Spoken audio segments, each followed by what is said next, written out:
Yes.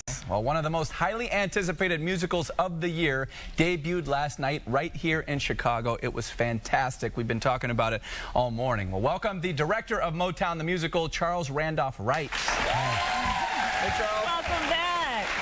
Can't say enough great things about this already, and I know it's already been extended a month right here in Chicago. You could have opened this anywhere in the country. Why here? Chicago is very special to Motown for a lot of reasons. The music that they did here, and to Mr. Gordy as well. He did a movie here. Stevie Wonder recorded a song here live that they made a #1 hit, his first, Fingertips. So Chicago had that energy, and I wondered why we were rehearsing here, because you usually rehearse in New York, but once we got here I realized that it's the heart and soul of America. Yeah. It has a very different energy, and it made us do the show differently. And how was last night?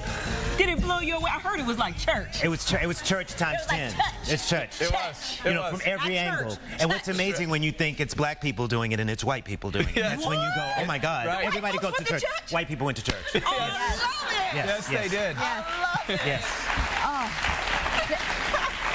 It was so fantastic. There were so many surprises. I really loved the audience participation in the second act. That was incredible. Yes. Was that something that you thought of? Well, Diana Ross always did that. And so the thing, all the actors in the show evoke these people. They don't copy them. They don't intimidate. Intimidate them is right. They really find the way to create them. And Diana Ross always does an audience participation. And as a matter of fact, I went to see Diana Ross, slipped out of my show, went to see Diana Ross last week at the Chicago, and I realized that at the exact same time she was singing Reach Out and Touch, we were doing Reach Out and Touch across the street. Wow. And it was this thing, and she said to the audience, she said, if you want to see the real story, the true story, go across the street. She said that? Yes. Wow. That was very kind of her. Yes. Well, okay, as we all know, Motown the musical is all about one man's extraordinary story. Take a look.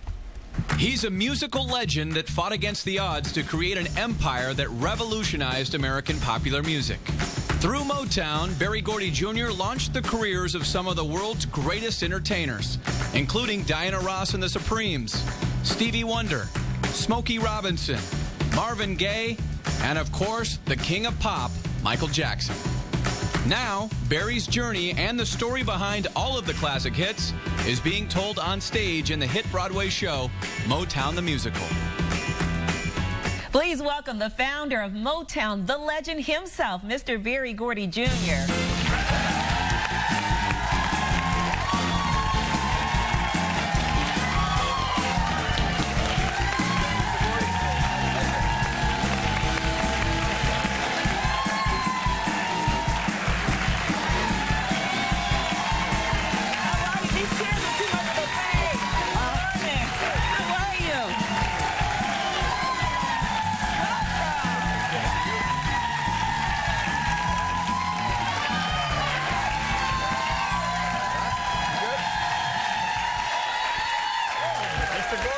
Yeah. Oops, you got it? These chairs aren't the easiest. No. Now you know why I don't move out of them.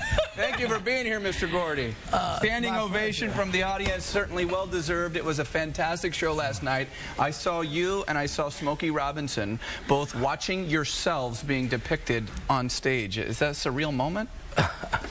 Well, it's always surreal. My life is surreal. You know, it's a fairy tale that happened to have come true. Right. You know, it was a crazy dream. You know, trying to make an artist come in one door and not knowing out another door a brand new star. It's just like the auto factory. I used to see those cars coming in, you know, a bare metal frame, and they got a brand new car. So I said, wait a minute, why can't I do that with music, my music, and my, you know, with the people I work with? So you got an $800 loan from the family to do that? Not very easy. I wanted 1,000. Did you? Yeah. And they said, here's 800. 800, yeah, because it's a crazy idea. Like, you had to get a unanimous decision. And my older sister, Esther, is the one that set up this family loan thing. She was like the most intelligent. She was a graduate, but she was tough, you know. Oh. And when I asked for 1,000, she said, you know, are you crazy? This is for emergencies. Do you need a transplant? Oh, you know. And I had all these crazy ideas. You know, I was a boxer, a songwriter, a shoeshine boy. I always wanted to be an entrepreneur, you know, like my father. And then I was boxing, and I realized that would not work after I got hit upside my head a few times. I said, well, maybe music. Most boxers love music. People love music anyway. And so I just started writing songs. And my motivation was always, I wanted to make some music, make some money, and get some girls. And you did all of that. And you did all of that. Not necessarily in that order, you know. Right. It goes hand in hand. Yeah, and that was it. And so, you know, that was just a wonderful experience for me. And what we try to do with all of our shows is to try to encourage young people to think, believe in themselves, you know, and really understand the road that they're on, because direction is more important than speed. I would always tell them. So if you're going in the right direction, you can take your time and you'll get there. Right. Well, there's only one man on earth that can say that they discovered the Jackson 5, the Temptations, the Supremes, Marvin Gaye, so many more. That man is you. What did you see in all of these people? How did you know that they were meant to be stars?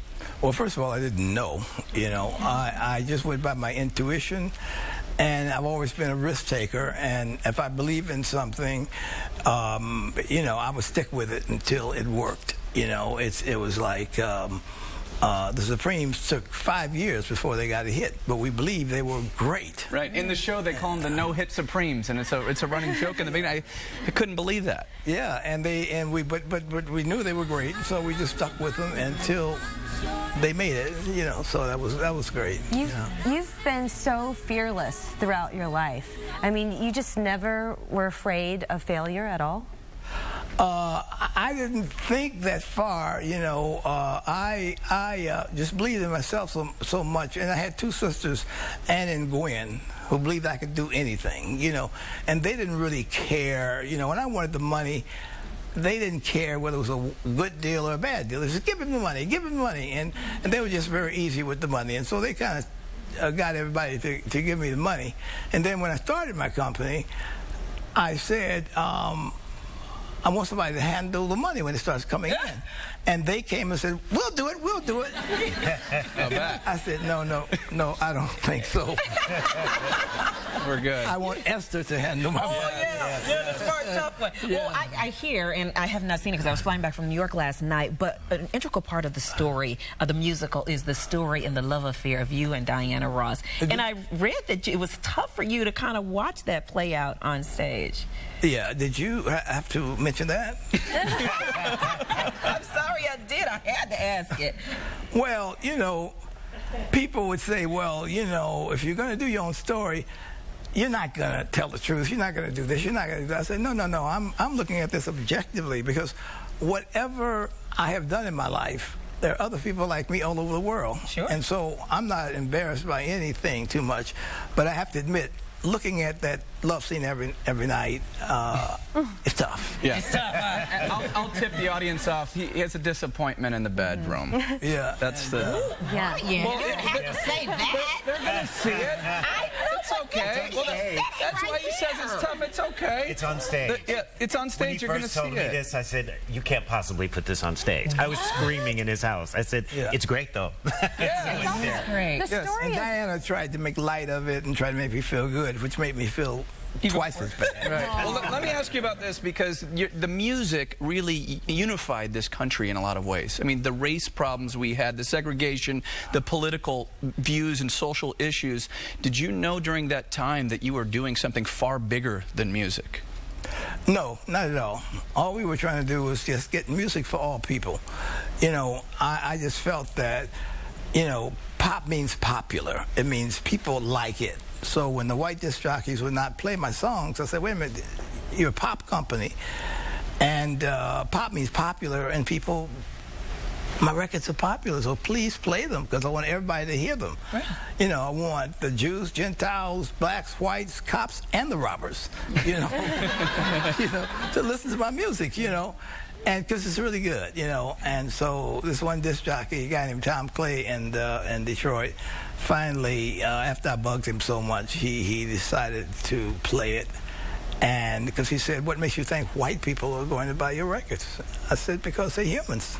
You know, they're human beings. And we all like the same thing. There's no difference in black and white when it comes to feelings and that sort of stuff. Either you're good or you're not good. I mean, either you're good or you're bad or you're this or that.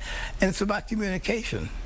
So we just try to communicate with the people, you know, communicate with their likes and dislikes, and then there's always a teaching thing in there. Like, a lot of black people are sensitive to be called black, and a lot of white people are sensitive about other things. And the play, I try to show out that it's not what people say, it's what they mean. You know, I mean, semantics get people in trouble all the time. Sure. Right. You know, we really love each other. I especially love you. Have you seen me being supreme? You're going to hold on a second, right? Yes. Thank you, Mr. Gordy. Love me. And Mr. Charles Wright.